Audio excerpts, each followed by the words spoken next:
the Quran saying that it's asking you to use knowledge, and I've actually read that part of the Quran, and what it's actually saying is look at the trees and the stuff. Use your brain. You have eyes and you have a brain. Use it to tell that that's God who created it. Is kind of what the sentiment. Tree equals God. Yeah. I love that argument. Yeah. Tree equals God, and then and God is the kitty that goes I can has cheeseburgers going I can has tree. Yay! Tree, cheeseburgers, whatever, man. Cheeseburgers. It's all a matter whether you can eat it or not. Yeah. Knowledge. Roughage. Nature's little push broom. So apparently there are 3 people suffering from insomnia, sometimes 4. I don't know why, but I put up a hangout saying I might go live eventually, and the numbers keep fluctuating. So I figure, what the heck, go live. 3.5 people. Yeah. Well, now it's down to 2. Now that we started talking, they're like, "Oh crap, we want to get out of here." No, that was me. Oh, okay, that was you. Okay. Well, see, so the 3 viewers are in here then. Okay. No. Well, at least one of them is. I'm not watching. I'm not watching. Somebody's going to go live. Yeah. Is I'll click on it and I'll just keep it like in the background. So if it goes live, it goes live. And a couple of times I've been quite surprised. I've been doing something else. All of a sudden these voices start. I'm like, what the? Oh yeah, that's right. I forgot I had that hang up. Oh my God! Who invaded my house? Mr. I know. Mr. Camus is visiting. He's one of the visitors. Mr. Camus. My favorite part of not having an opinion about it is when they want to argue about it, and I really don't care. Yeah. And I prefer whatever you're actually doing versus whatever you believe in. You could believe that murder is awesome, and there's some people who think murder is awesome. Just don't do it. As long as you're not going to go out and start killing people, I'm fine with that. Weird. I mean, I wouldn't want to hang out with you. I just wouldn't. I wouldn't try to stop you from believing murder is awesome. There would be nothing I could do to stop you. Wait, are we treading into the realm of morality again? Yeah, I know. No. But we're evil atheists. We're not supposed to have that, right? Yeah, we're not supposed to have thoughts. No, we do have it, but we just don't. We can't justify it. We can't justify it, and we don't recognize its author. Ah. Yeah. I don't get, even if we could justify morality, why would that make it go away or make it not? Well, I've never understood why. What's the big deal? I don't understand. Do we get along? Do we agree on these things? Yes? Okay, let's go then. Like, what the fuck? Who cares if we can point to a book or point to the sky and say, well, he told me so. Who cares? Hitler told a lot of people to do things too. Well, I mean, come on. Like, it's so stupid. Well, near as I can tell, the whole morality from God argument that's being promoted by folks like Matt419, Wingnut, etc., fails on one simple basis. The fact that they will sit there and say that we get our morality from God, therefore, we all have the same morality, in theory, right? But then when you make a comment like, I wish there were more people with the kind of morality that I have now, they'll sit there and say, haha, that's like Hitler and dup, dup, dup, dup. Well, if they were right, then me saying more people should have the morality like I do now, they should say, but everyone has that morality. That's from God. Nope, they fail. And so they decided to call me Hitler. Oh, did they? Oh, wow. Oh, yeah. I love that one. Oh, no. You think people should be nice to one another and get along and help each other. You're obviously a Nazi. Really? Yeah. Just because you don't bow to some certain thing, I find you guys, all the more power to you. If you get peace out of this stuff, if you get your own peace of mind, your own peace, whatever it is, that's your peace. Yeah. Hey, Gadfly, get your butt in here. Your peace. It's not necessarily everybody's peace. Like, I don't get my peace of mind that way. So, I mean, that's the thing. Like, I don't understand how it's so. Have you watched Tim's preaching videos and stuff where he's at the Staten Island Ferry? He's put up some now that he's gotten up by there, has he? Yeah. Oh. Wait a minute. Scary. He actually scared people. People were telling him in the crowd, hey, you're scaring the kids. Oh, that's beautiful. Yeah. Well, what? And he apologized. He's like, "I'm sorry, I'm scaring." Yeah, like it's like, I'm sorry, I'm dude, scaring your what are you children by telling doing? them that they need to repent or burn in Yeah, hell. like he's ranting on about how evil and like vilifying humanity left, right, and center, and then he goes, "But there's good news." It's like, okay, George Carlin, what is it? Oh fuck. Well, Yeah, I was just like, wow. Yeah, I don't watch those because I can't stand street preachers. No, I watched. I didn't watch his. I watched a couple of other ones that some other people put out.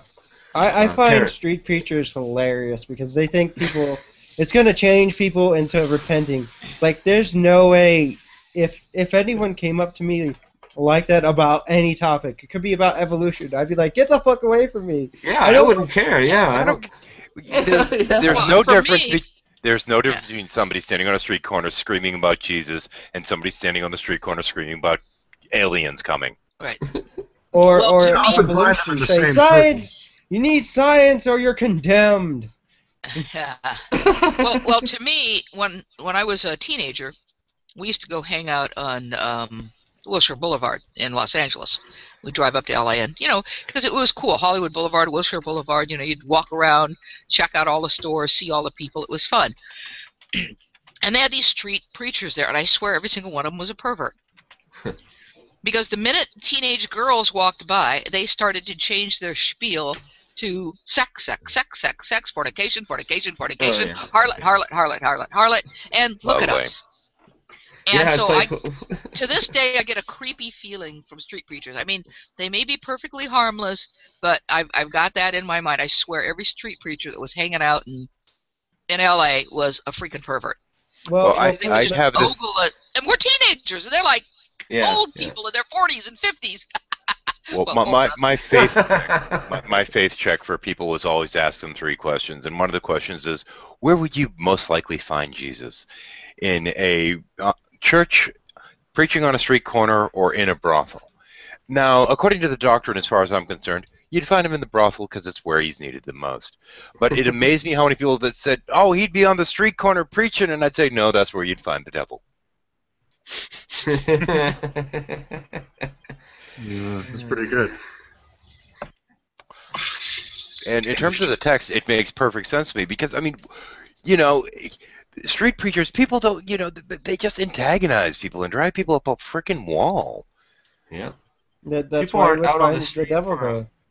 People aren't typically, especially where these street preachers are, they're not out, for a nice casual walk necessarily. They're just out about their business, doing what they need to do to get along in life, and suddenly they're assaulted verbally by somebody. It's just like, whoa, dude. Oh, yeah, then you have the street preacher complaining that, "Oh, well, I have the freedom of speech." Well, that freedom goes only so far, dude. Yeah. Right, and that's You why have freedom I of speech, saw and there I were have a the lot of freedom to call you an idiot. Let Jade talk. She's trying to talk. there were a lot of videos and things where the religious right were complaining about how badly treated their street preachers were during Gay Pride Month. Mm-hmm. And I can Gee, tell what you a shocker. I know, I can tell you from experience, those people are sick bastards. They don't just come up. Now, there have been cases, like if you go to a gay pride parade, there are people who are walking along, they're being really quiet, talking to people, and handing out tracts, just being really nice. Well, if you want to talk to us, here we go. But then you've got these bastards who are yelling, "Sodomites, you're going to hell, you're going to burn in hell." And people don't want to hear that. And they're just really obnoxious. They will get right up in your face, and they're trying to provoke a situation so that they can get on the news, so that they can say, "Oh, look how mistreated we are. Look at these evil homosexuals and other members of the LGBT community that are harassing us. They're mistreating us. They won't let us speak." And they show up with their bullhorns and their little cadre of people and start to call people names and say they're going to burn hell and say all kinds of, AIDS is a gift from God. And if you've had people that you love die from AIDS, you just want to kill someone right about then. Yeah, You know? yeah, thank you. It's too much. It's too much. Yeah. So you're telling me that people don't respond well to being told they're going to be set on fire? Yeah, they don't. With fire? Yeah. Oh wow. Which I think we should find a way of making it so that if you threaten somebody, no matter what it is, if you're threatening them with imaginary threats, you are actually threatening someone. Well, yeah, you can. Isn't it illegal to threaten to kill somebody? Yeah, Well, like it's- saying most they're states, gonna burn in hell. Saying even if it's an imaginary threat, it's still a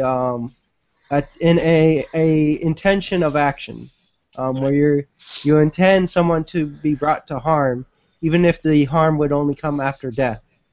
Yeah, but that's how do you prove that? I could say that This you is know, the problem after that we death, have with you're these gonna kids. This is the problem they have with these kids today. Nobody enjoys a good lynching anymore. Kidding. Right. I mean, I could tell you that after death, we're gonna tie you to a rock and have your gizzard plucked out by buzzards. You know, and it'd be really hard to take that seriously. So. Even Well, still, and another threats are problem still too is threats. they overstep their bounds. For instance, in some of the gatherings against Gay Pride Month, the people organizers would rent a park. You know, they'd pay for the use of the park, and then the preachers would come in, I said, with their bullhorns and their obnoxious behavior, and they'd get thrown out, and they'd complain, and they'd come back, and they'd get thrown out. Well, we have rights to free speech.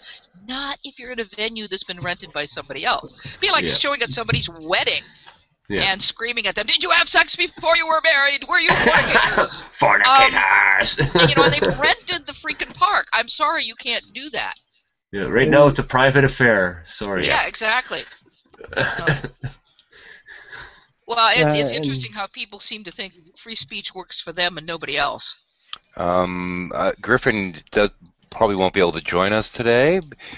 She's been trying to get her headphones squared away, but she made a comment about nuking them from orbit, which I think that would at least keep you from getting your hands dirty. But yeah, we need to. Who? Street preachers. Well, what are drones for? Come on, guys. Yes, but the problem with that is, unfortunately, if we can't actually pinpoint them directly, there's going to be a lot of innocent victims. Well, they'll work on some kind of radar that hones directly in on loud voices. Bullhorn directed, yeah. Oh, dear. Yeah. Yeah, they'll probably end up killing somebody who's standing on the corner advertising pizza. Come and get your roses and get your pizza. Boom. Well, there's some casualties in war, but you know, as long as it keeps the peace. I might be okay with that, though. Yeah, well, it'll stop. Wait. As long as it also goes after those people that dress up as the Statue of Liberty standing out in front of those tax offices, because they creep me out. Hello. We have a gad. Hey, Gadfly. Hello. Hello. Gaddishness. Whenever you have Matthew 4:19, when anybody come up with morality in the comment section, tell me about it. I need to know when that happens. What? Is he in? He's not watching, is he, Matthew 4:19? What? No. I don't know. No. But yeah, if you ever get into the comment section of something, and morality comes up, let me know, because I'm actually in the Bible thumping wingnuts Facebook, and I've been dealing with a guy who thinks he can demonstrate more realism in God, and well, let's just say he hasn't been able to do that yet. Put it that way.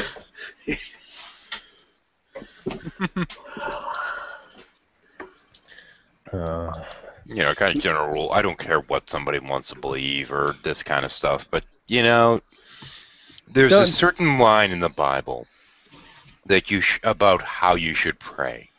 And I wish more of these Christians would listen to it and stay in their fucking closet praying instead of going out there and Yeah, but freedom of speech actually has a limitation as have limitations set on it, as in how many decibels?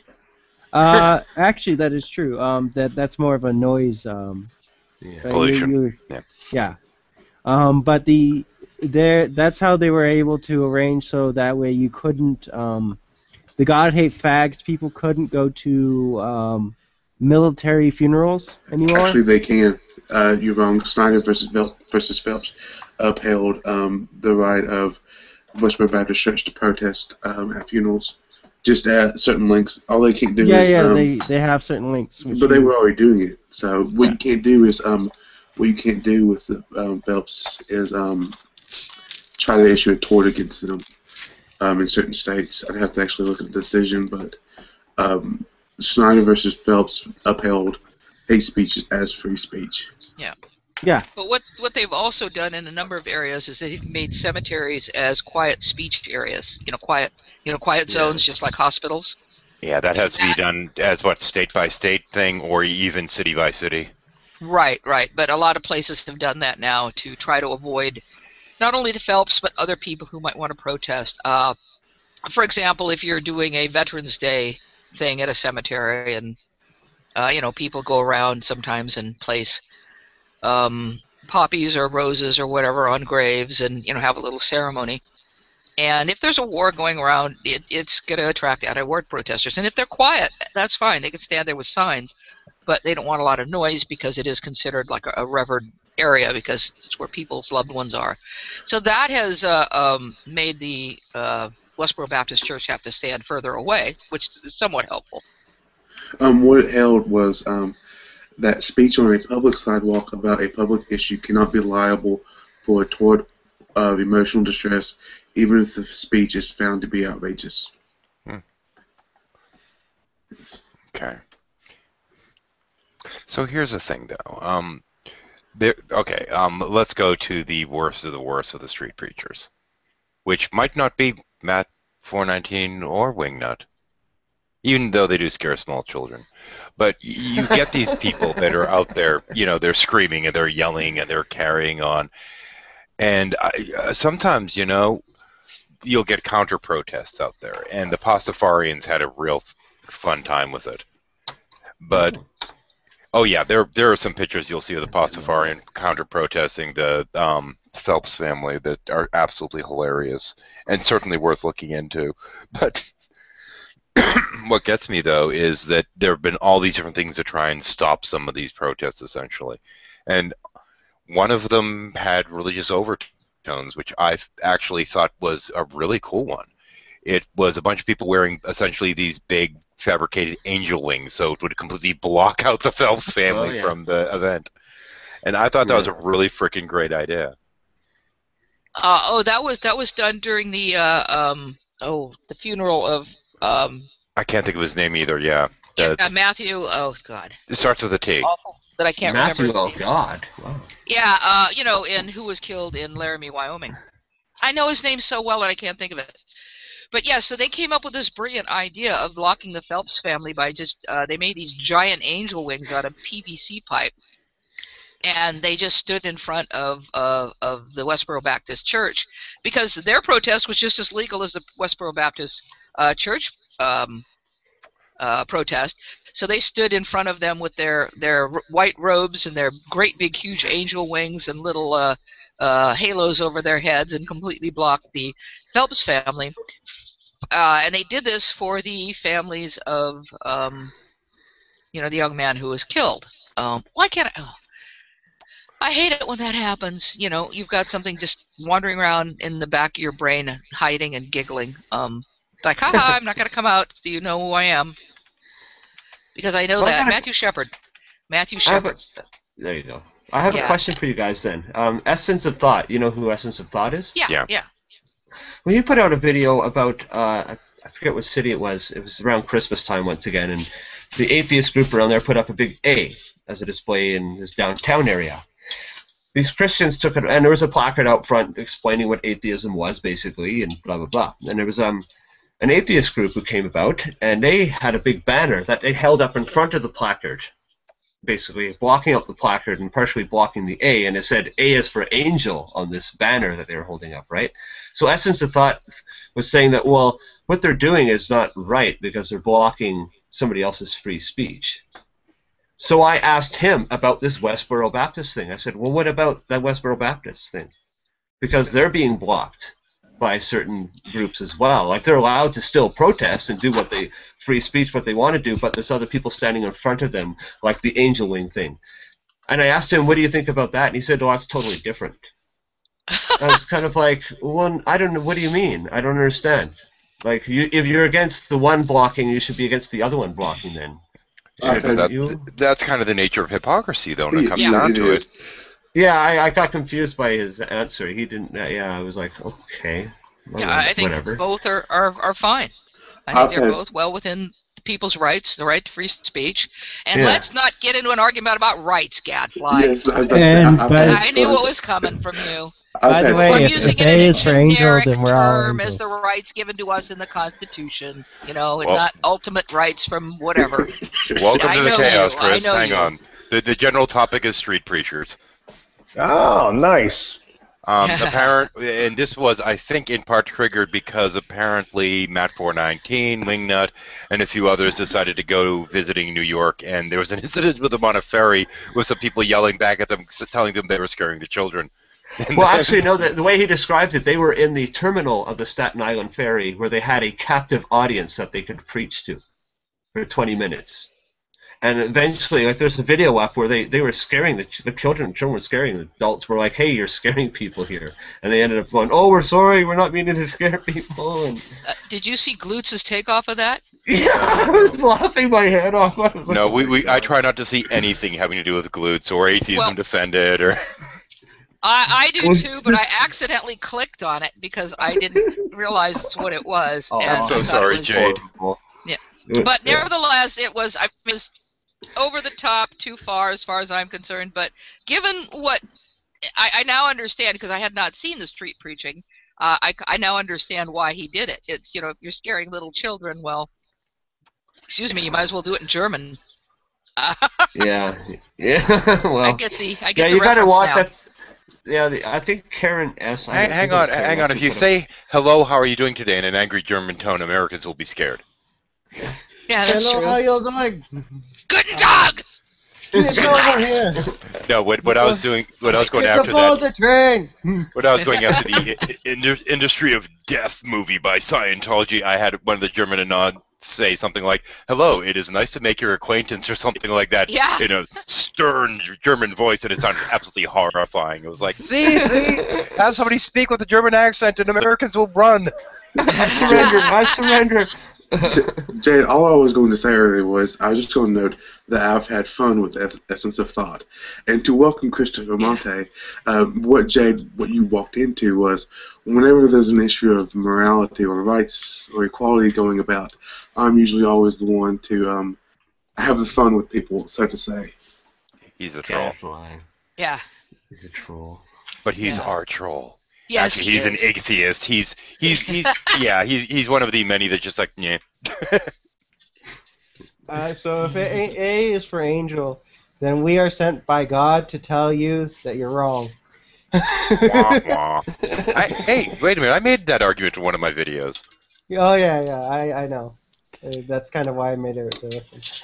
I am Hasatan. Wah, wah, wah. See, and where I'm at, there's not many street preachers, right? I live in a metropolitan area, Philadelphia, and there's not really much street preachers. But if there were, there's a part of me that would love to stand right next to them, preaching the opposite of what they're saying. You know what I mean? Because I'm loud. I can be charismatic at times. I can put on the Chris show. I would just love, there's a part of me that would just be like enjoying the hell out of standing next to somebody preaching hell and damnation and being like, the world is awesome. Embrace how awesome the world is. You know what I mean? Just like Aren't people great? Exactly. Yeah. I love Do whatever you want. Don't let my communication affect your decisions. There actually was a guy who did that. Yeah, it's called what is it? Apathetic evangelism or something like that. Apathetic evangelist. And it's these Hell guys. is a figment of the imagination of those who are perverse in mind. Exactly. Yeah, it has a bunch of people that are basically standing on a street corner saying, do not listen to anything that I have to say. Exactly. That would be the total approach. It would be like, allow me to say that anybody talking to you in the way that I am should not be listened to, including me. I have strong beliefs, but I am not going to share them. You will have to ask me over a cup of coffee at Starbucks to get that It is information. because I am a selfish bastard. And you will have to pay. $1.98. Pay because I want I want a croissant. I want my tall pike roast for $1.98. I don't know. I feel like I should introduce Chris to everyone, but at the same point, I feel like everyone here has pretty much met him anyway, in a manner of speaking. Yeah. Hey, everybody, I'm Hi, Christopher. Chris. How y'all Hey, doing? Chris, I think I've seen you before somewhere. I don't know where. You Probably. come to the group where I keep pimping everyone to go over to. Yeah. The Chris, what? I think my name comes up as like Becky Bowden, and that's not who I am. That's a fake. My real name's Okay. Jade, Hey, and Jade. That's people not also her call me real the Turkey name Cat. either. That's not her real name. That picture is so awesome. I wanted to comment on it, but it would have been a digression from the conversation. But since you brought it up, what a great picture, Turkey Cat. Yeah, that's Oh. actually the new cat pic at that. The old one had Yes, its tongue I have sticking out. an older one. Yeah. That's Well, my awesome. YouTube name is actually Meleagris felis, because Oh. Meleagris is the genus of turkeys, and Felis is the genus of cats. That's But like most people can't say that. It becomes Turkey Cat. So that reminds me of the old Roadrunner cartoons. Wile E. Coyote, Yeah. Starvus Caninus. You know what I mean? Like, I know. Yeah, Oh, I that was actually my had favorite sent cartoon. out the invitation to most of the people on my list, except for the people that I've never spoken to before. So we may or may not be joined by people. You never know, because this is one of those silly random things. Yeah. I'd love to meet people I never know. Well, this is the best Hey, kind of Chris. people As to soon meet. as I met them, then I would know them. Before you came in, this sort of well, it didn't exactly get started, but I was talking about how when I was a kid living in Southern California, I used to go to, we used to go to like Wilshire Boulevard and Sunset Boulevard and Hollywood Boulevard and hang out, because that was a fun thing to do when you're a teenager. There's lots of action and activity, lots of really cool shops, and the people just wandering around. And that's where I first met street preachers, and I was telling them, I swear, the reason I hate street preachers is because back then there were street preachers all over the place, and I swear they were all perverts. Because the minute a bunch of young teenage girls came by, they would start changing their spiel to like fornication and harlot and so on and so forth, and stare at us. It was the creepiest damn thing in the world. We didn't even have them follow us. So it just gives me street preaching just sort of gives me the willies. You're a little creeped I mean, out. I'm not saying that all street preachers are perverts, just all the ones that used to hang out downtown, Well, that's 'cause they in wanna Hollywood control Boulevard and sex. Wilshire and Sunset. Oh, totally. I used to, in 1989, when I was 17, I moved to Hollywood, California to go to the Musicians Institute, the Bass Institute of Technology, which was on McCadden Place right off of Hollywood Boulevard. And so I'm totally hip to the areas you're talking about. But I have to admit, in 1989, in the midst of the hair metal days when my hair was this big and this long, and I was listening to Whitesnake and Guns N' Roses, because that's what was popular in 1989 in Hollywood. I didn't really see too many street preachers, I have to admit. Yeah, well, I'm going back to the late 1960s. Yeah, but the thing is, I think that the street preachers might have been scared off by the hair. Oh, I think scared out by the Hare Well, Krishnas. They I were I think they were. fun. I would think they were scared off by the armadillos and the spandex pants, personally. No, yeah, I'm gonna go. No, I'm gonna go completely with the hair, because if they are pervs and they're trying to chase people down the street, going, "Your skirt's too short," while trying to get a downward angle to look up from, Yeah, and then the person turns around and it's a guy, they're going to have even deeper problems. yeah, Well, I think that could be. Rictus, we do literally have armadillos in our trousers. Thank you for closure on that anecdote. We actually have a very special term for armadillos in Texas. We call them speed bumps. That's Oh. that's how many you have, that you like run over them so frequently they're like speed bumps? Not in this area, but when you do, when you're driving down the road and you see one, you need to drive around it, because what'll happen is as the car's coming up on it, you'll scare it and it'll try to ball up, and it'll inevitably do this while the car's over it, and ball up and go boink and bounce up a little bit and hit the undercarriage of the car. It kills the armadillo, but it can really mess up your car too. Oh no, that's no good. Oh, and a little bit off topic, they recently found a 9,000-year-old recipe for armadillo. Hey Yeah. man, I'm adventurous. I'll eat damn near anything. I'll eat a pig's asshole if it's presented correctly. You know what I mean? Well, apparently they would just, way back when, they would just take the armadillo, start a fire, turn it upside down, and cook it in its shell. That's a very simple recipe. There you go. That reminds me of crabs. I'm trying. When in hell, you know. Yeah, well, I mean, they come complete with their own cooking vessel. I mean, that's kind of cool. God did it. So do turtles. That was the first Yeah. form of convenience food, right? Yeah, exactly. Forget about bagged popcorn. We got armadillo. Yeah. And Hey, somewhere my out there, place, there's we a got armadillo. vegetarian that's weeping. Yeah. And puking a Or little bit in converting. their own mouth. Yeah. Oh boy. Yeah, we actually technically started off. The Boom had just watched the big debate, so we started off talking about that, and I didn't bother going on air because I've talked that to death already. Mhm. So Yeah. we waited till we moved to another topic.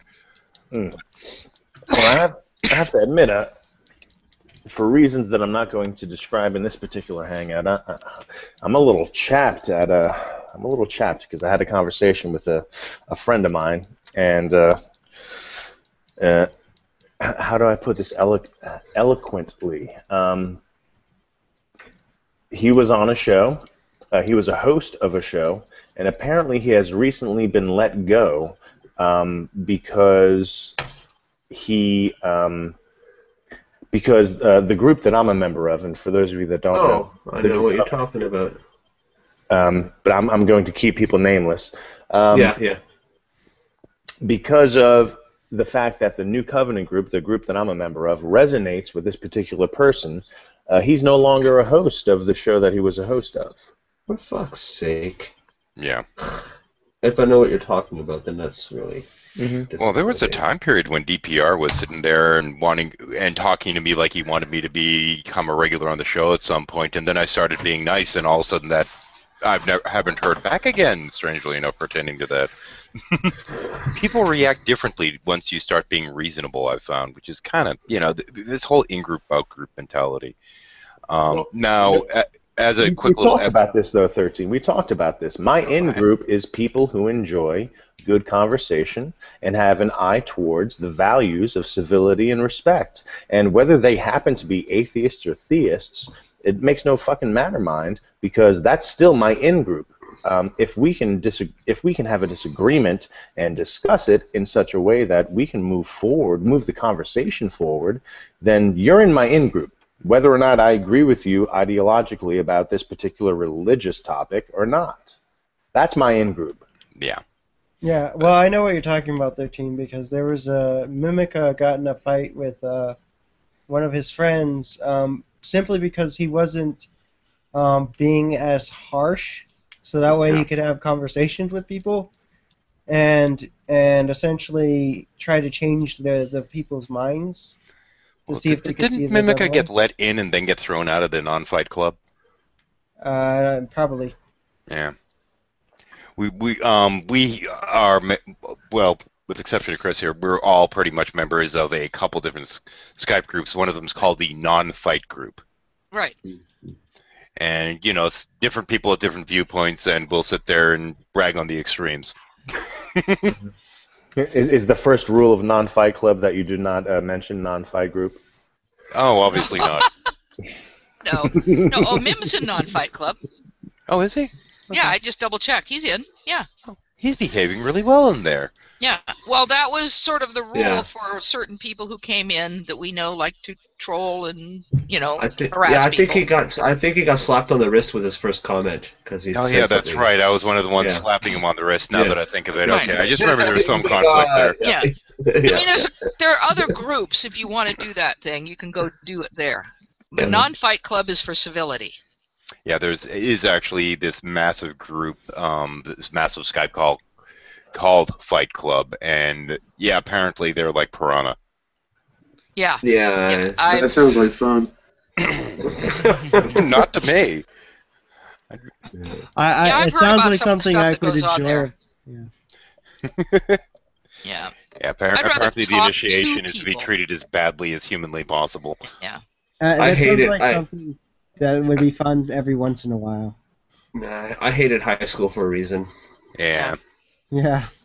Well, that is where people kept harassing Bruce Stiggy. Oh, poor Yeah, They like would- They I'm would not. taunt I'm not. him deliberately. Yeah, I'm not subscribed to the man for a reason, and I won't hassle him at all because I'm just there's like why? He's He's got his firmly held things, and we agree on a few things. We've had a few discussions since our last little blowout that we had quite a while. Actually, Bruce has been... And we agree on things, you know? Bruce has really been shifting and growing lately, though. He really has. Well, he did make a video of me, which was hilarious. Well, you're a troll. Of course everyone's I'm not a troll. Oh, come on. You know it. Hey, Augustine, I'd like to address something with you, Augustine. Okay. Is it Augustine or Augustine? Which do you prefer? Doesn't matter. Gadfly works as well. Gadfly, perfect.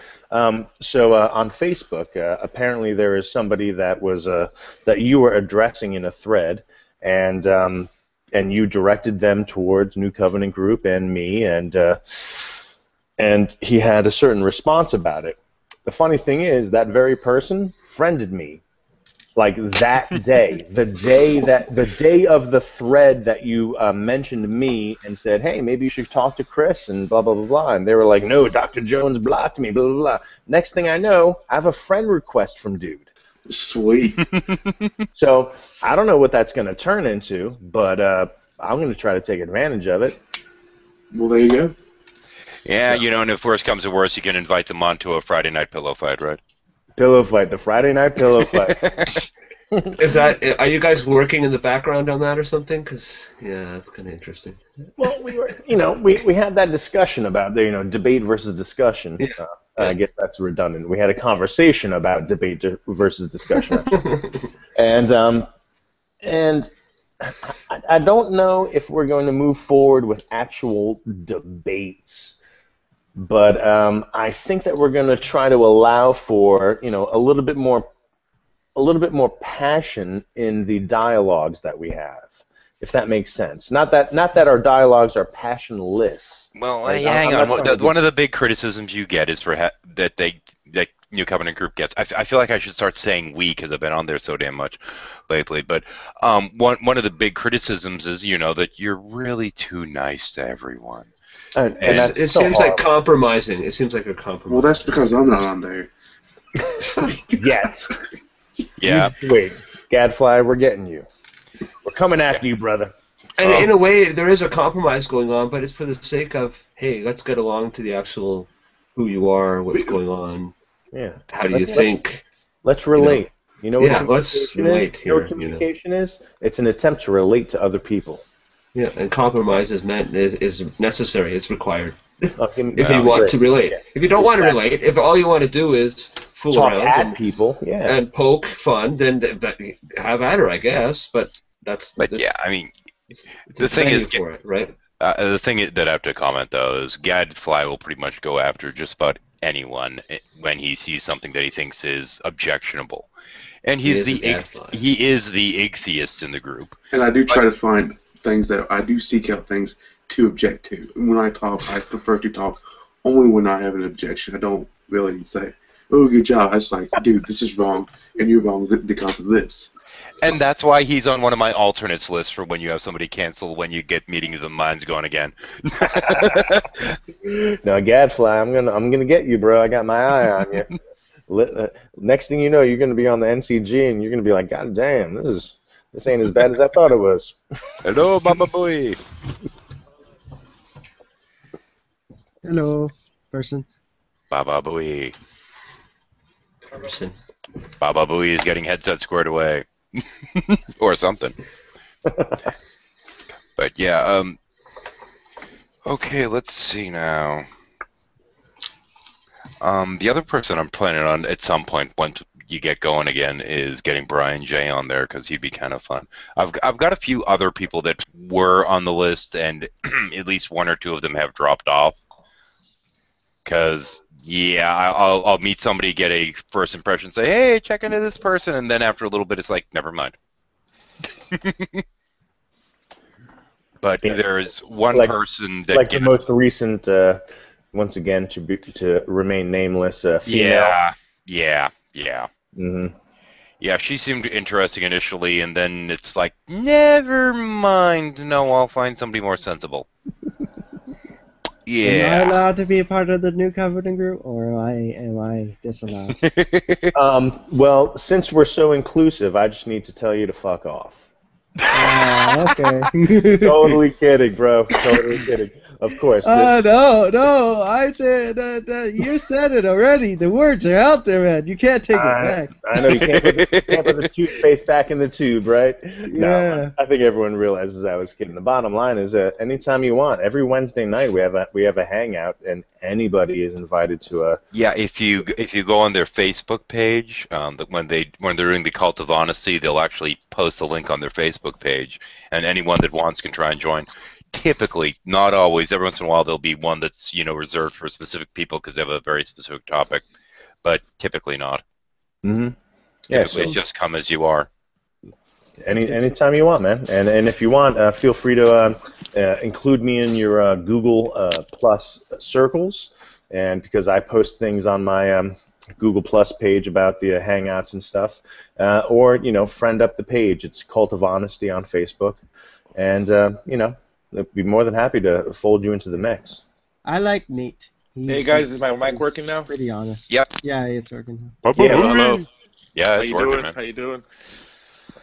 But yeah, I mean, they're. I don't know, but now we're talking the rogue shows, mind you. Here, the Sunday thing they get their own shtick with, but during the rogue shows, they're generally much quicker to yeah, come on, kind of thing. Mm-hmm. Mm-hmm. And I'm from Philadelphia, as I mentioned earlier, but right now I'm in Pensacola, Florida, at the New Covenant Group headquarters. So tomorrow, like 13 said, Sundays we have a full day of broadcasting.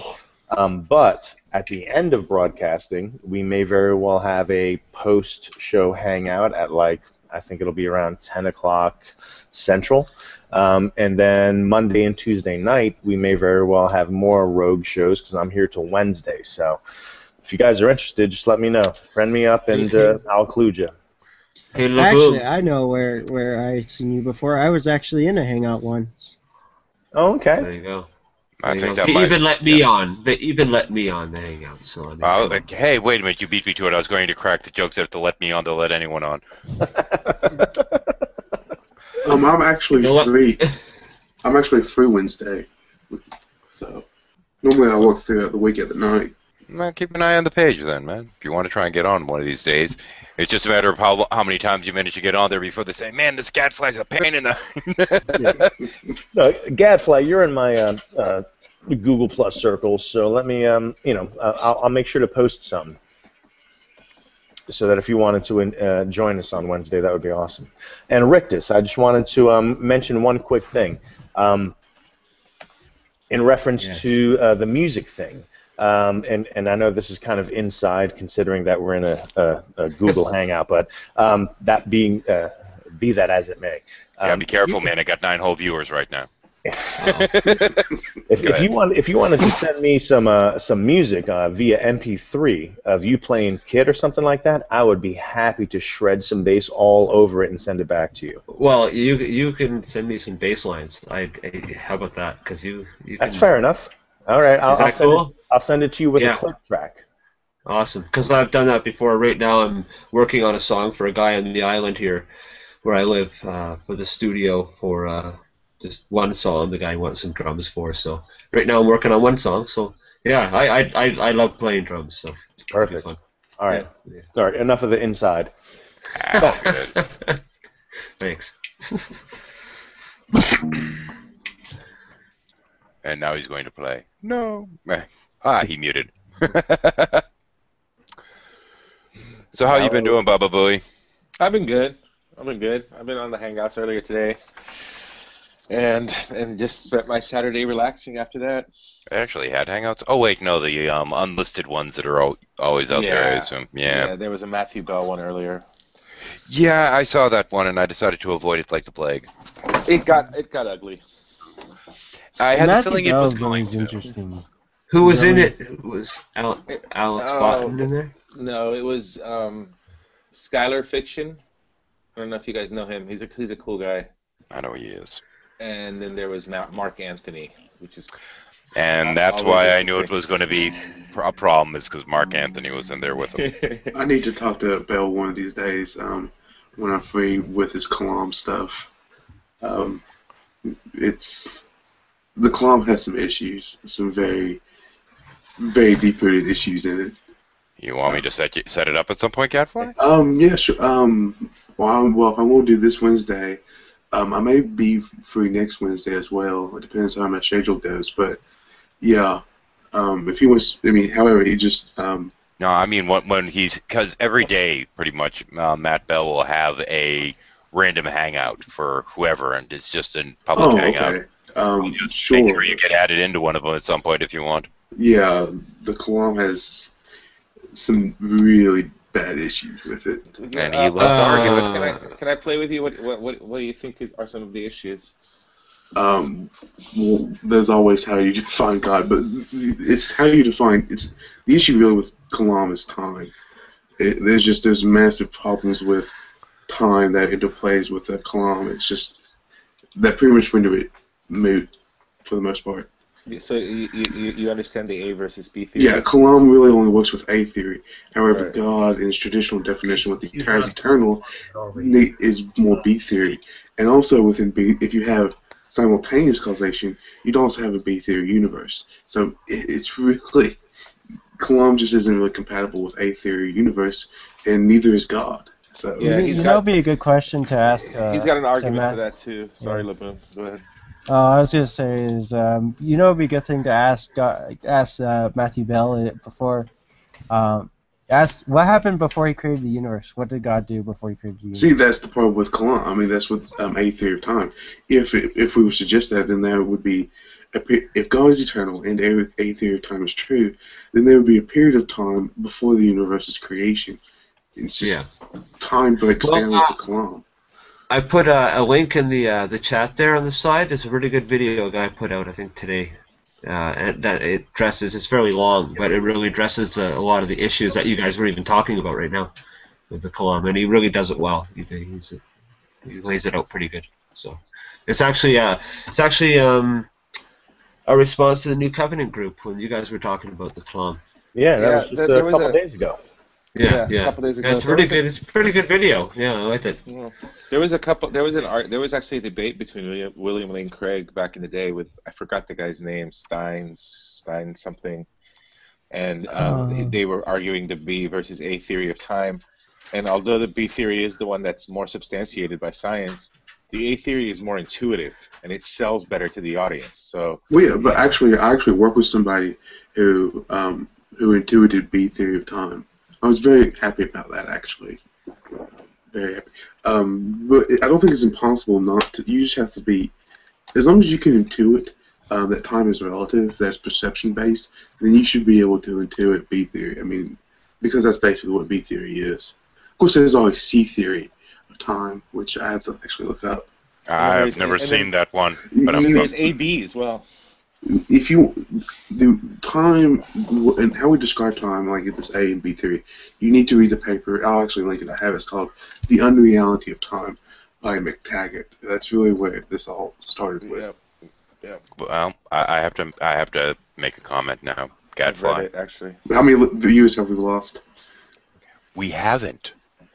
Dum dum dum. We actually haven't this time. Yeah, because usually whenever I go off on this, it's $13, you know, it's like you're killing the audience, man. I find it fascinating, actually. So, no, it's kind of a running gag because there have been times that I've had 16 some odd viewers and Gadfly will join, and then a few minutes later it'll be down to 9, 10, 8, whatever. So I always pick on him about it, but I'm like, wow, we're staying steady. Well, it's one of those really, really difficult topics. It really is, and that's kind of what I was trying to say. Is even. But yeah, it is. But yeah, if they're sufficiently intelligent, and they intuit that time is relative, then B theory should be the theory. And then you explain the two theories. They should be able to intuit B theory. Yeah, I mean, it's not like it's. Of course, they have to be able to understand it, though. That's the hard part. I've spent oh good grief, over the course of several hangouts, I've spent probably a total of 8 hours trying to explain to very different people the notion of the now being an eternal thing, being infinite. And people are just like, no, now's just ended. Now just ended. I'm like, no, it's still now, you idiot. And I go back and forth with this, and it's just, okay, fine. I'm done trying to make my argument. kind of thing, because I get frustrated with it. I really do, because it's just like, no, it's still now. Then what isn't a former now? It's still now. I gave up.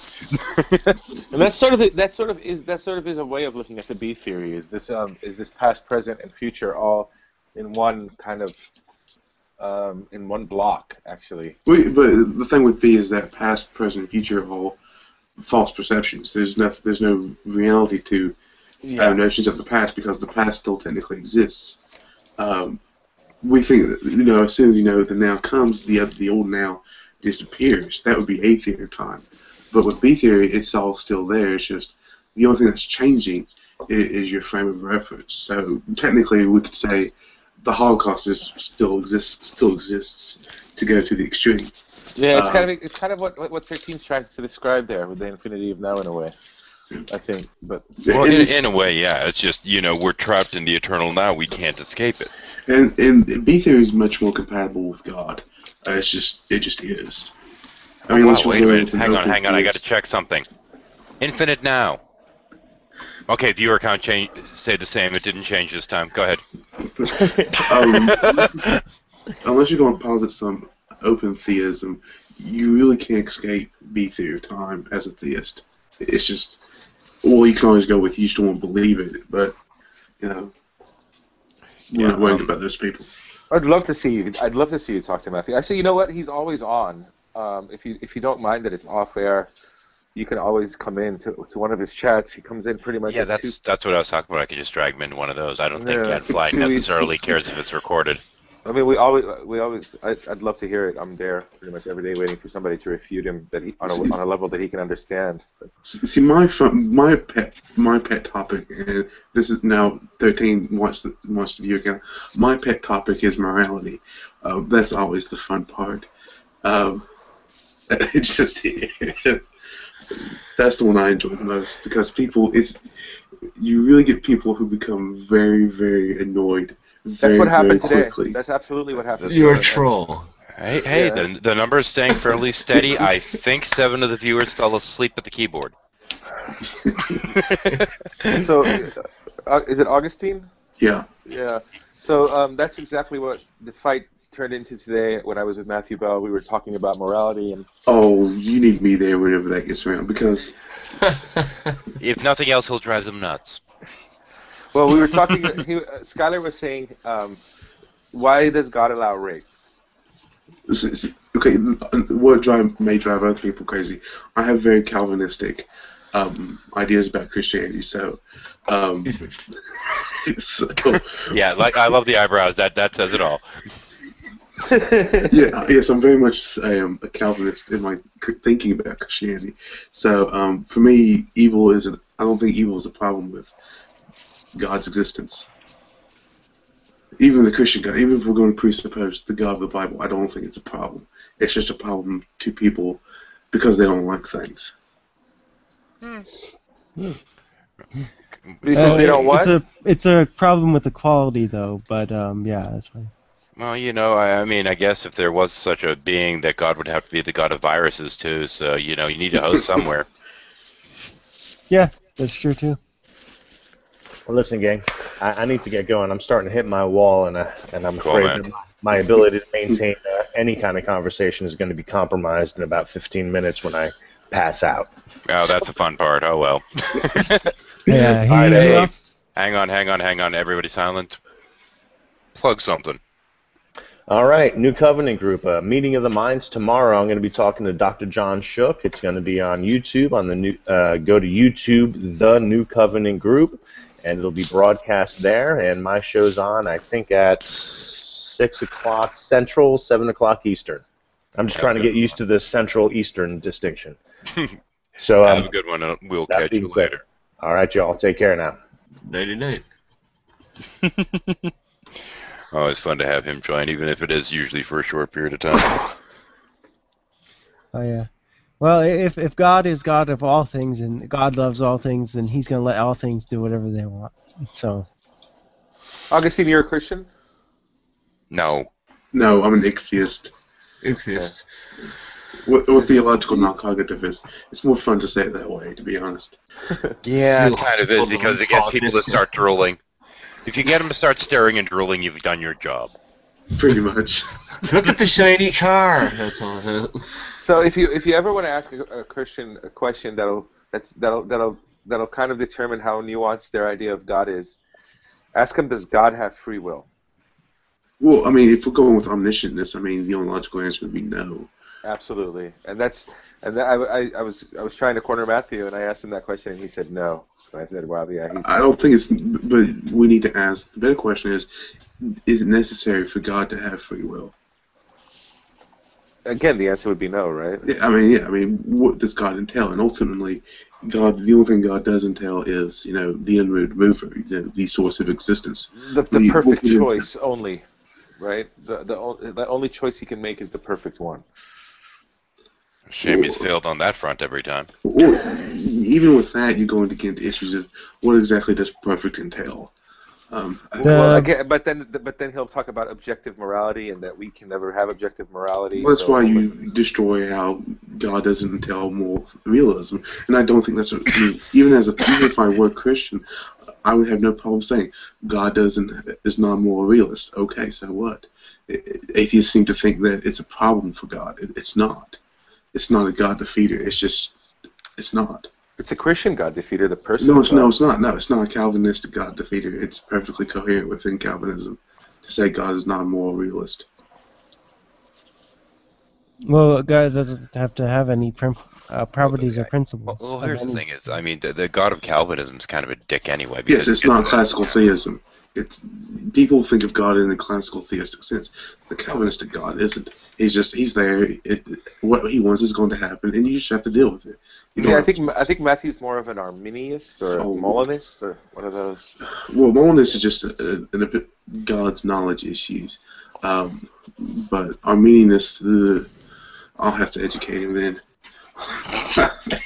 So God has no specific properties, but whatever properties God has them. Yeah, the problem, you really can't get into God having properties because now you're getting into the issue of divine simplicity, of God having no parts. That's another reason why it's good not to have a moral realism with God. Is you don't have to worry about divine simplicity. I have to point something out here, though, just for the lulz, frankly.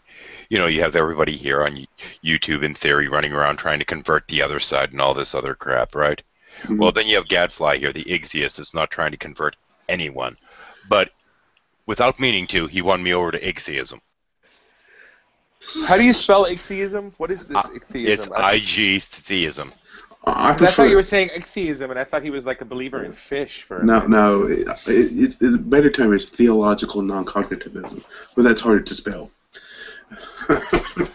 I'll type it out for you. It's basically the word God is meaningless. I got it. For all intents and purposes, the word God is meaningless. Well, not just God, but all religious language. Is it synonymous with agnosticism? No. Well, yes, agnosticism, yes. I'm against all theists, atheists, and agnostics. I think they're all incoherent. So yeah, just get it involved. This is almost like Shanna's deism, isn't it? No. Deism would entail it's theism, so it falls under the objections. Yeah. Is Theodore Drange one of these? One of the atheists? Well, yeah, deism is incoherent as well. I mean, all deism is etymologically, deism and theism are equal because one takes the Greek, one takes the Latin root. The only thing we differentiate is their connotations. But deism is still a form of belief in a God, which would necessitate coherence in the word God. So it still falls under the objections of ichtheism. And I mean that's it. I went through, and after he mentioned ichtheism, I started looking into it and looking it up, and I'm like, well, I agree with this. I agree with this. I agree with this. The notion of God is basically fucking meaningless as it is. And then I went to a site just for giggles, saying, okay, well, what would a counter-apologetic from an ichtheistic viewpoint be? And it made this analogy of a dress, saying basically, when you approach a theist and you say, okay, well, tell me about this God, they say things like, well, God is love, God is omniscient, God is this and that. It's like basically saying, what, if you were to go up to somebody and say, what is a dress? the answer is not, well, it's red and it's pretty and I like it, and because these are kind of the answers you're getting. They mean nothing. They don't tell you what you're really talking about. Yes, what you have to, when you say what is God, sometimes you have to say what is the ontological nature of God, because that means you're being very specific on how does God exist. In the majority, even Thomas Aquinas, he used a process that's called via negativa, which means he doesn't tell you what God is, he tells you what God isn't. And he goes, well, God's a spirit, so that means God's incorporeal, which means God doesn't have a body. Well, that doesn't tell me what God is. It just tells me God doesn't have a body. And then you have something like, well, God is without matter and form, so that means God's immaterial, which means God is not made of matter. So, again, that's not telling me what God is made of. It's telling me what God isn't made of. So you're not getting to what God is. You're just getting this huge list of what God isn't. I mean, and that's all you get with it. And I actually even challenge atheists on this point, because to me, atheism is a rejection of belief in God. Of course, that necessitates God being to be coherent. If God is incoherent, one cannot disbelieve in something that is incoherent. Therefore, atheism is incoherent. It still relies on religious language. Yeah, it relies on, a coherent God notion. And yes. I kind of got to that point, but I'm like, damn it, I'm agreeing with Gadfly again. Shit. Yeah, it relies upon. Mind you, I pick on him a lot, but I do respect Gadfly. I think he's really cool. But anyway. Yeah. It relies on a coherent notion, which I subscribe to. Most likely, is something that is unknowable or is an unknown. I cannot have an opinion on until it's an unknown, a known. Like the stuff I can interact with the light coming from far distant galaxies or whatever wavelength of radio wave of light, stuff like that. And we can interact with the atoms. We can see we can use certain things. That stuff we can know.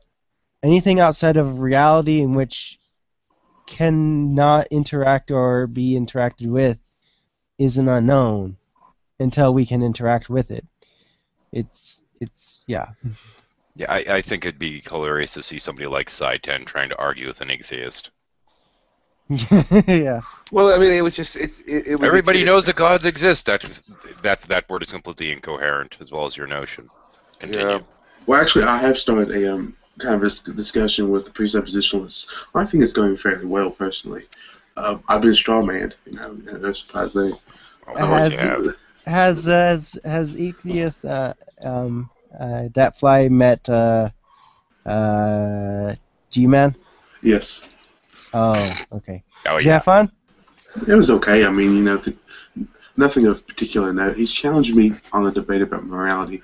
I actually told him that the atheist would be more fun to deal with than him, because it's more fun to talk to, let's say the T word, atheists about morality than it is theists. Yeah. Always more fun. Always more fun. Because it's because atheists still think that morality. Atheists try to cling to moral realism, which is completely hilarious to watch them try to do. It's hilarious. Well, the thing is, moral realism.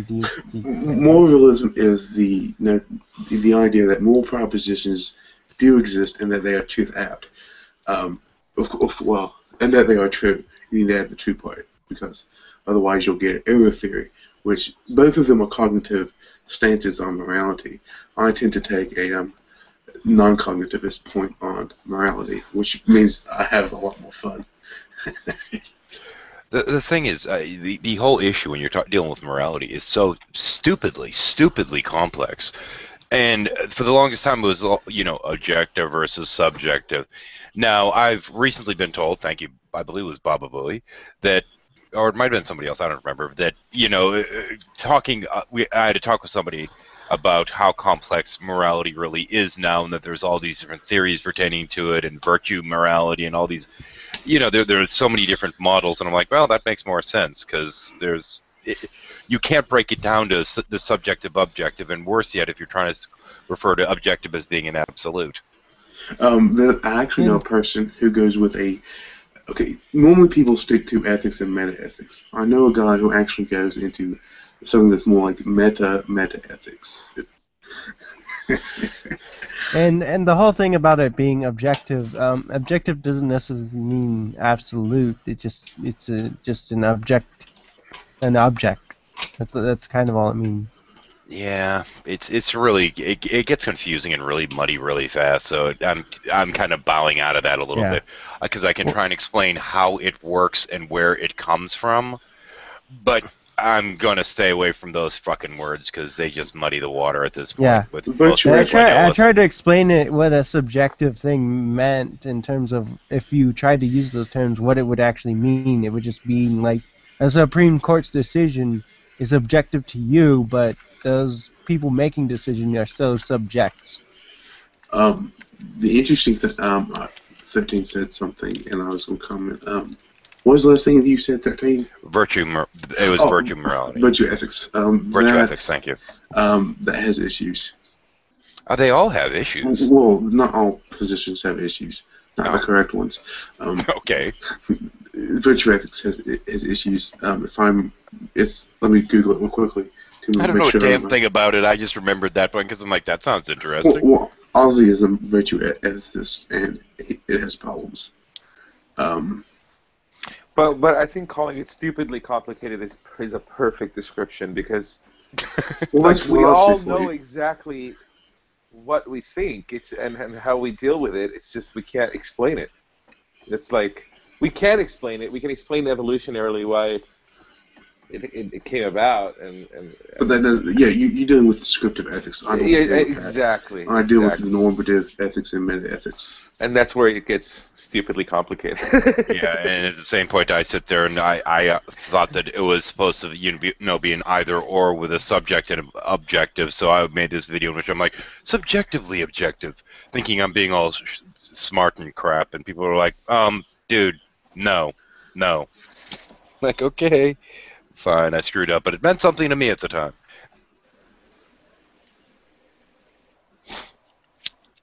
And honestly, I don't care where it comes from, because if what they're saying were true, and we end up with the same morality anyways, it wouldn't matter. Yeah, I don't know. I think the real question for the people that are sitting there insisting on having this argument on the theistic side is, is it morally right or morally wrong to stand there with a fucking bullhorn screaming at people and scaring small children? The problem with the theists on this issue is they're confused. They don't understand that anti-realism and God are compatible. And even Christianity, they're compatible. They just don't realize it. Yeah, sad for them. I will have to look that up later. I didn't quite catch that. I said that theism and moral anti-realism are not incompatible. Yeah, I have to look that up later. Moral anti-realism is the opposite of, well, obviously it's the opposite. There are two categories of anti-realism, and I would say there is error theory, which states that more propositions do exist. They are truth-apt. They just happen to be false. Then there is my particular brand. It's called moral non-cognitivism, which means they're not really propositions. You're just basically saying boo. You're just shouting boo hiss to everything, boo or hurrah to things.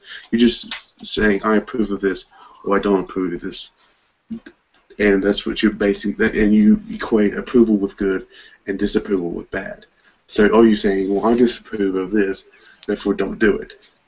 Moral judgments are not in the business of aiming at truth. But you know what? Okay, you know what was driving me nuts today? Like Matthew Bell was saying. Is this going live, by the way? Yes. Yeah, look down below. It says we're broadcasting. Look up above. It says live, rather. Okay, I don't like talking about people live. Oh, it's not immoral or anything. Yeah. But Matthew Bell was just saying that, like, if you had a guy who was like if there was a rape happening, but you knew that if you stopped it, you would instantaneously have 49 other rapes. He's running consequentialism on you. Yeah. That's what he's doing. It's basically the fat man trolley. I mean, he's trying to. Most atheists. Oh shit! I got questions. Hang on. Wait, no, never mind. That's comments. Wrong one. Most atheists do affirm consequentialism or utilitarian. I mean, they're basically the same. But atheists just don't understand morality enough to know the right position. Okay, how would you have played that? How would you have played that one out? I mean, they're both of equal weight, morally speaking. 1 versus 49. There's no difference. There's no moral difference between the two. Rape is merely an act. If you think about it too, it doesn't even say in the, if you want to even go, I'm not going to be philosophical right now. I'm going to go to the Bible. It says if you sin in one thing, you sin in them all. So it doesn't really matter in that way either. So. No, but you have to explain to me how 49 versus 1 is the same. I just can't. They're both acts. Neither has any moral weight in any truth or objective sense. They're just acts. They're morally neutral. Both are morally neutral. There's nothing to say one or the other. Oh, crap. There's no reason to prefer scratching, an itch on your, arm than the destruction of the universe. I mean, they're both equally moral acts as amoral. I got a comment like a while ago, about 27 minutes ago, back when we had Chris off from asking for a link. Crap. Oh well. They're amoral act is what he's saying. Yeah, they're amoral. What he's trying to do, I mean, it's essentially, it's an issue really of deontology. Wait, you're saying rape is an amoral? Yeah, rape is amoral. It's just an act. It's amoral. You have amoral about rape. No, it's amoral. It means amoral means there's no moral. There's no moral value to it. It's like atheist. Yeah, of course I understand amoral. I totally understand what amoral is, but I just don't see why he's saying that rape is amoral. I mean, because if you want to say rape is moral or immoral, then that would necessitate moral facts or moral properties. And as a moral skeptic, I don't believe they exist. You'd have to, run a more realist argument to demonstrate that rape is either moral or immoral. I take a non-cognitivist approach. Everything is amoral. They're just things you like and things you don't like. That's it. You don't like rape. Well, that's fine, but that's not, you not liking rape does not give it a moral value, a factual moral value of bad. It's just you don't like it. But yeah, I know. It's a weird way the 49 versus the 1 is really more or less a deontological versus a utilitarian approach. If rape is wrong, then you would prevent the 1 rape. It's the Charlie problem. Just the deontologist would say, rape is wrong, therefore stop the 1 rape. I mean, that's just it. All rape is equal, so you stop whatever rapes you can. That 1 rape. But the utilitarian would say, well, I'll allow the 1 rape so as not to have the 49 rapes. The utilitarian gives weight to the numbers. Deontologists don't. That's the only game it is. You just say, well, they're just equal acts. That's how you play the game. I see. But I just don't believe it. That's the problem. Like I do feel like a lot of people make arguments that they might not like. To win an argument, they'll make any argument. But I don't. I try to make arguments I believe in. Yeah, that's how I feel, and I just don't.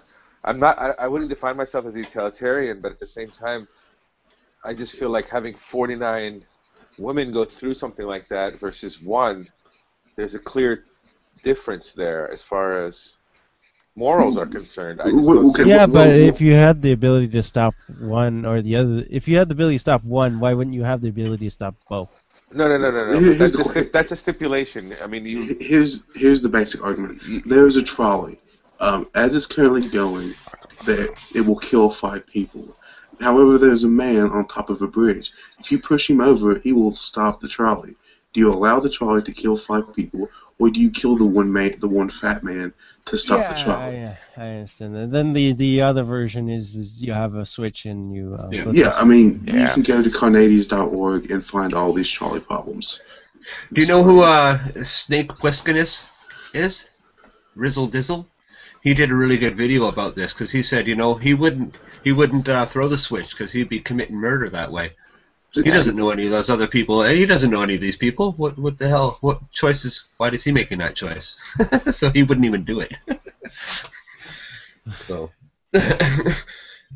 kind of interesting. It's a tricky question anyway around it. Well, apparently, about a half hour ago, back when Chris was still on, I got a request link from the Skeptic Fence show, which isn't actually on my list apparently. I don't know what they wanted. If they're still wanting to, oh, it's Live Life. Okay, if they're still wanting to, I don't know. I don't really give a crap. But if they're still out there and want to join, they're welcome to send me another message, because that one just vanished. I don't know where the fuck it went. And I don't know if it's past point to them giving a shit. Probably. The problem with more realism is that, especially with atheists, most atheists would, start to try to run a more naturalism, which there are arguments against that.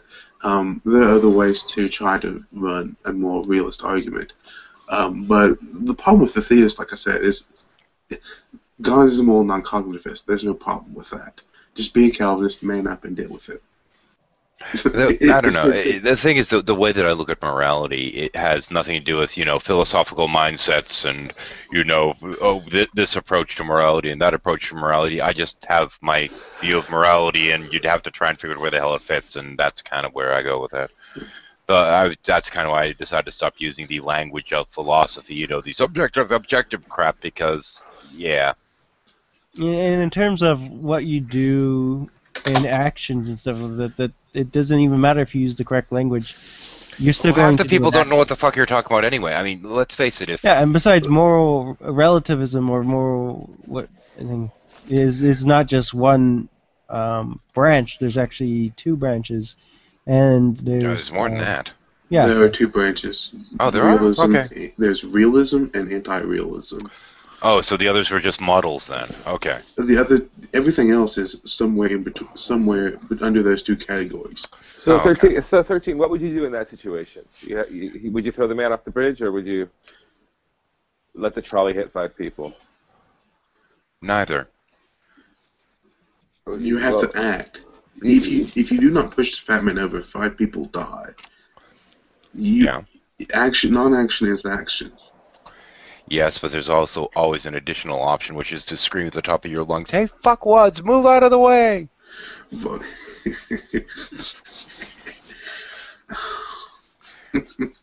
I took some lessons from Captain Kirk. What's your point? Yeah, I prefer the trolley where you get the choice between the switch, because I would choose the one guy, and the one guy is easier to save than 5 people. So what? You just save one person out of laziness? Is that what you're saying? Well, it's just easier. I mean, it's harder to untie all those knots, And also, I scream, "Stop the train!" That's I just thought of this. One of the favorite way. Matt Slick. He had a discussion with a guy I know on the topic of morality. And essentially, this is a great way to demonstrate morality. Murder is basically just like chocolate ice cream. If you prefer vanilla, it's a matter of taste and preferences. Well, here's the thing. Wouldn't it be possible to get yourself down and try and wave the train off or something? No, why do you always have to push the poor fat guy? It's out of control. The train is out. It's not. There's no conductor. The only way to stop it is to kill the fat man. Yeah, it's the only way. I want to rock. I become Superman, and I stop the train by lifting it up. If you're gonna make that stipulation, I become Superman now. No. You're cheating, 13. No, they're cheating, so I'm gonna cheat too. No cheating. Wait a minute. What about the third option? Talk the fat man into throwing himself in front of it. Yeah. I'm a skinny guy. I couldn't do it myself. Yeah. I think. Man, I do it myself, but suicide is generally considered immoral as well. So you're causing him to commit a moral wrong. So pure cult leader thinking, as usual, from 13. Yeah, what's your point? This comes naturally, and I probably could talk him into it, and I'd talk him out of his wallet first, though. Never mind. Oh, come on. I'm actually somebody that at one point, while wandering around the streets of Boston, did actually have some idiot pull a gun on me, and I talked him out of trying to mug me. No, those moral questions completely stump me. I don't see how. I mean, it's mostly pragmatic. It's most people would just kill the fat man and get over No, it. but Well, most people wouldn't have. they've actually run computer simulations on this with there's you got 2 floors. There's 5 people here. There's 1 person up here. There's an elevator in between. And you control the elevator where it goes. 1 person enters the elevator, and as it goes up, the guy in the elevator turns around with a gun and starts shooting the 1 person up here, or the 5 people up there. Sorry, the 5 people up there. So you control the elevator, and most people drop the elevator to go kill the 1 person. Well, down yeah, there I mean instead. that's like It's saying an instant they reaction almost. Yeah, they kill the fat man. Yeah. The thing is that I don't think most people have the wherewithal to do it. I mean, like, have you guys ever seen Unforgiven? No. It's okay. So in that it's a great Western. You should see it, Augustine. But basically, Morgan Freeman is a killer, and so is Clint Eastwood. But they're old timers. They haven't done it in a while, and they're aiming their gun to get a reward for killing these bad guys. And Morgan Freeman is unable to pull the trigger. But then Clint Eastwood is, of course, he's able to do it because he's more cold-blooded. But I don't think most people are cold-blooded enough to kill the Fat Man. I really don't. Even though they know what the outcome would be, they still wouldn't have the... Well, we're not talking about what people... We're not really dealing with... It's an instant reaction. We're not dealing with, I see. whether or It's not like you would... reflexive. Yeah, because they've done the test, like with the computer release. It's not just a thought thing now. We can actually it's sit like, there and go, "Oh my God!" Like you can control it, and people I see. instantly they're just like, And after they interview these people, they're like, "Well, it was just drop it, man." They didn't give him a chance to think. They didn't give him a chance. Yeah. No, there's no chance to think. So. Then It's you so have the interesting. occasional evil bastard that's like, nah, I want to sit back and watch. Yeah, well, that's the thing, and then you do a galvanic skin response test on those people, and you figure out things with their brains. You go, oh wow, look at that! They got the brain of a psychopath. They can't feel these things, and that's them. That's the thing. Like it's not good for society, but some people are like this. So, but okay. So if you do kill the Fat Man, then you would allow the rape to avoid 49. Most people, yeah, that's the same thing. It's the same utilitarian ethic. Yeah, same exact thing. Yeah. Yeah. He's just trying a trolley problem, just in a different. He's just trying to use. I would prevent as much stuff as I could. But Augustine, as soon as he says that, as soon as an atheist says, okay, yeah, I would save the 49 people. Well, see, there's objective morality for you. Well, it's not objective morality. No. Because you raped somebody. You raped somebody. In order to save the rape. You just made a choice. But no, you're confused. Or whatever it is, right? You're confusing. Yeah, Rictus, I don't think... Rape still has... the utilitarian... Rape is still, quote-unquote, bad, but within utilitarian, the number is bad, not the actual... Okay, no, yeah. The number is bad. Yeah, but he's talking about it now, but he mentioned, he said, what about the objective morality? And I was thinking of the Bible-thumping when not objective morality. No. No. So this is more like... God, why does God allow these things to happen? Because there's a greater good.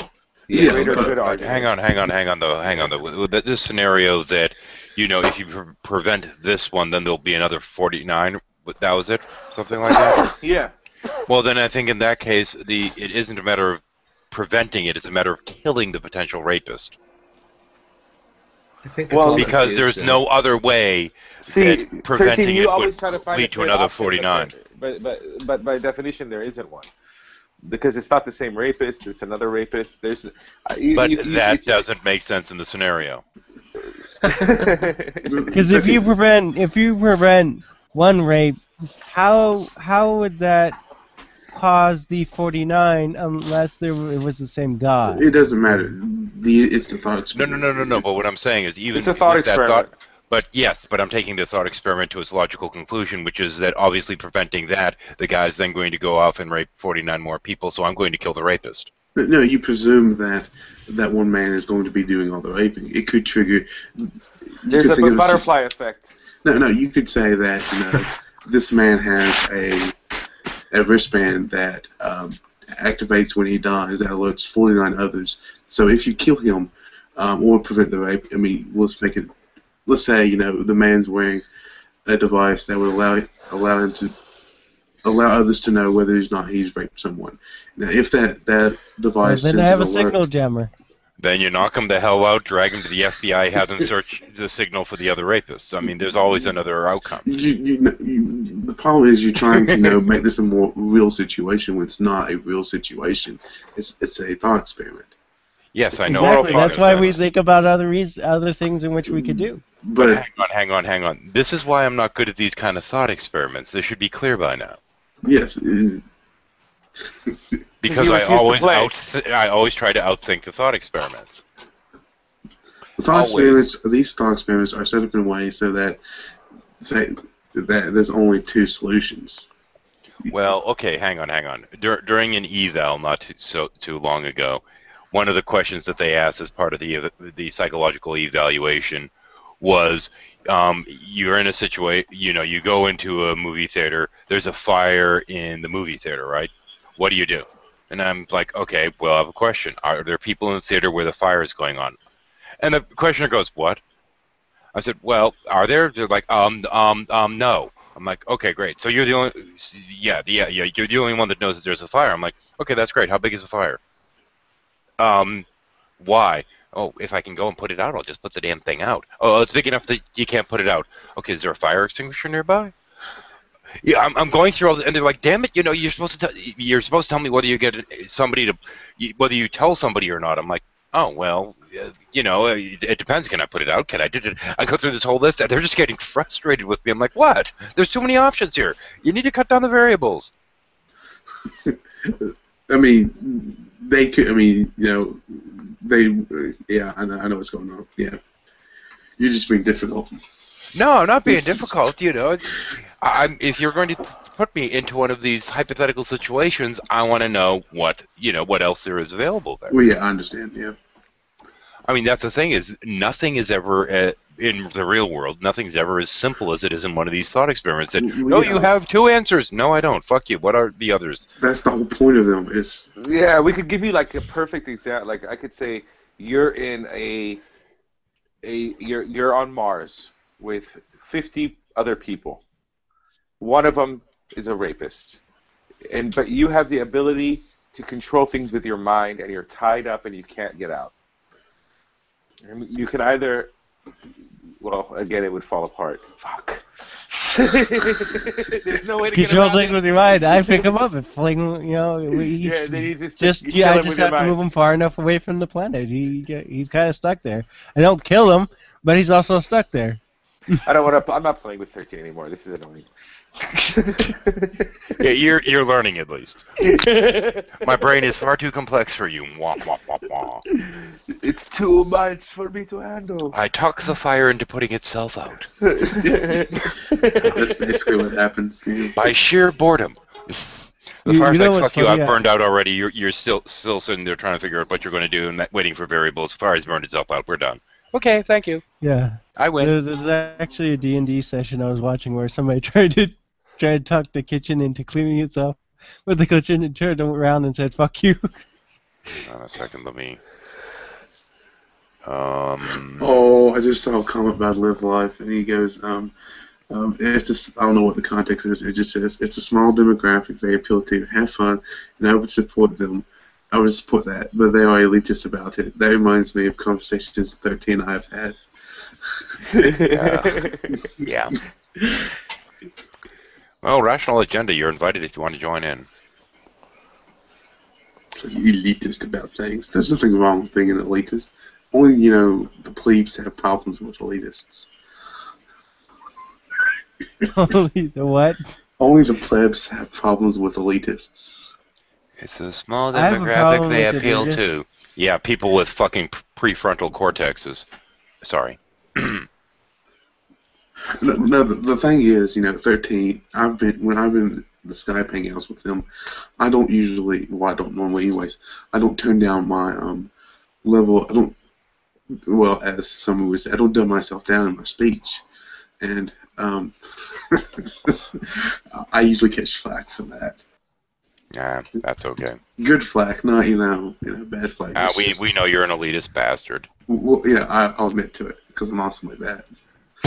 Yeah, Yeah, sure. Hey, you're just made out of the same atoms that I am. There's a YouTuber on here that I really think is doing a good job in her own way to promote the notions of atheism and try and get people to understand, it's not that big a deal and this and that. Who, Wyatt Nance? Hang on. No. But the thing is, she's not on the intellectual level. She's not really part of the, so to speak, debate community or any of this stuff. She's kind of an outlier, but she's got like 125,000 subscribers. She's got an audience. Well, I'm like, she's not dumb and she's kind of pretty. And Augustine goes and listens. She's like, she's an idiot. She doesn't understand anything about philosophy. I'm like, oh fuck. I know who you're talking about. I know exactly who it is. I know you know who I'm talking about. I don't know who you're talking about. Jacqueline Glenn. Yes. She's a scientism. Probably more than likely. One of her songs she's ignorant about things. She's confused. That's the term my philosophy Scott uses. She's just confused. Yeah, she's cute and she talks about atheism in such a way that people are like, okay. But but I mean, that's the thing is Augustine's like, nah, she's not an intellectual. I do not like her. She's an idiot because she does not understand. Like, oh man, come on. I think the one I saw was her song about amazing science, and I saw that I was just like, this is stupid. She's an idiot. I'm done. Yeah, that's funny because the one I tried to get you to watch was one with her giving shit to Comfort. I don't think that was it. I don't remember. I just remember, anybody with mass appeal is probably going to be confused anyways. Oh, she's got that social media thing going all over the place. She's definitely hot. I just looked her up. Yeah, she's cute. Hot is irrelevant to intelligence. How does relevant to I appeal? would completely disagree with that. I have to disagree with that as well. Because when a guy is talking to a hot girl, their intelligence immediately drops. Not the girls, the guys. The guys, yeah. Actually, yeah. Bobes. I when I was a teenager, I kicked a girl who was a model out of my bed because she was an idiot. Like, I didn't want. I was like, no, thanks. She's gorgeous, but I was just like, you're not. Sorry. Beauty fades. I mean, I couldn't. Oh, I've done something similar. Oh wait, no, that had something to do with the fish smell. Oh man. Mine was a Republican. Okay, yeah. When you realize that you're in bed and you did not order the haddock platter, you know there's a problem. Okay, I gotta stop that. Thanks. I've already lost enough female viewers. I'm actually down to like 10% now. I used to be at 40 back when I was dealing with Scientology. Oh. I've already killed my female demographic. I might as well just give up now. Hell. But no, I think that she actually, in her own way, is doing a good thing to promote the, non-theistic kind of thing. But that it is an option. It is. Yeah. I promote intelligence as an option. Well, you can have intelligence if you want. Hang on. What is the average intelligence of Joe Public in the U.S. here? Not much. Okay. Well, the bell curve is 100. Yeah, and Isn't that always shifting though? So, I was going to say, I think she kind of is able to speak to that portion of the bell curve quite. I'm not interested in that portion of the bell curve. Yeah, but you need somebody that can speak to them as opposed to people that can speak to the higher echelons as well. No, I don't. I'm not part of atheism. No, I don't. We're talking. You're talking past each other because we have different agendas. Oh, I know. Yeah, we always have different agendas. Well, the main thing is because we always get different clipboards. Well, and the thought of different agendas, I mean, for the longest time, back when I was dealing with COS for those couple of years, I kept having to remind the Unons, my agenda is not your agenda. Keep that in mind, kids. And they're like, oh, yeah, he's on our side. I'm like, no, not really. I think you guys are assholes, too. And a couple of them kind of embraced that. And then once it became known that my whole goal was just as long as the media was more than happy to give shit to the Church of Scientology, I didn't give a crap beyond that. I just wanted them to get their fair share of criticism like everyone else and have people stop being afraid. Oh, no, they might sue us if we call them dumbasses. Oh. You can't sue for truth. Yeah, you know, if people aren't afraid of getting sued by them every fucking time they open their mouths, that's enough. I mean, Well- the idea, oh, we must disband this. Oh, yeah, that's going to happen. Good luck. Well, in Utah, there is kind of that same mentality where you're afraid of being fired for criticizing any part of it. As a matter of fact, a lot of the businesses. Mormonism, you mean? Yeah, Mormonism. Yeah. Yeah, Mormonism kind of has that mentality still. Yeah. Well, I mean, that's the thing, though. It's they in have- that specific community. I mean, I don't think I'd want to go to, I blanked on the name of the stupid town. The town in Florida was taken over by a Scientologist. I'm just blanking on the name of it, sorry. But yeah, I mean, you don't want to go there because you'll get followed around for hours for saying, I don't think Scientology makes any sense. Oh, we're going to follow you and hire private eyes. And yeah, fuck you. Yeah. That seems like something fun to do. But yeah, that actually would be fun to just follow people randomly. Just because they said something. It doesn't matter what they said, just follow them going, hey! Yes, and with cameras, the whole point is to make them feel paranoid, as opposed to making them feel like they want to punch you in the face. Yeah. Just repeat over and over again. I can't believe they said whatever they said. 13. What's the view count? Oh, we're at 12, actually. We've gone up by Ooh. 4. Yeah, that's a miracle and a half. They're multiplying. But I've seen where 4 people that can't sleep. I've seen where some family members get if you get disemboweled by, if you don't want to be Mormon anymore, they disembowel you as a family member. I've seen that happen. That's life. Jehovah's Witnesses do the same thing. There's a lot of groups that do, honestly. Yeah. Yeah, but it's pretty bad. Yeah, I mean, I'd like to say, based upon the roots, that Mormonism certainly has grown up in a lot of ways, but they still do have some policies I have a problem with. And one thing they did not too long ago, they gave them a really big black eye. When I found out about it, I was like, wow, really? Baptizing people post-mortem? Yeah. Anne Frank, specifically? Wait, why? They baptized Anne Frank?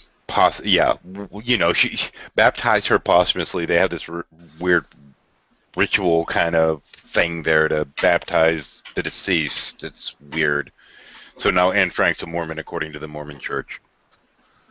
That's Mitt cool. Romney's wife. Her father was a scientist, pretty well-known scientist. I forgot his name, but atheist. Oh, Rick just went away. Oh yeah. And they baptized. They post-mortem baptized him, and then Bill Maher actually unbaptized him on his show. Hang on. Somebody is requesting that I plug the Gin and Tonic show starting in about 45 minutes. The Gin and Tonic show. That one. Yeah, Gin and Tonic. It's a show dealing with Muslim. Oh, okay. Jinn and tonic, like tonic water, and gin like genies. They debate Muslims. Oh, okay. No, well, they talk about the Quran and this kind of stuff. It's okay. You know the people that'll you have like all of the standard atheist shows that are going after the Bible and all this other stuff. They do the same thing with the Muslim viewpoints and the Quran. I'd actually like to be on there because I want to go towards the Quran because if you really. Allah is incoherent. There we go. Just wait a minute. That was sent at 2:12, so yeah, it's probably starting in 6 minutes. It's interesting though because I don't really know anything about the Muslim beliefs. Not a blasted thing, except for what I've learned through watching the Gin and Tonic show. And it's interesting stuff. Yeah. Well, aren't you lucky that I just walked in? Hey, troll. Hey, troll. See, he's a troll. I'm not.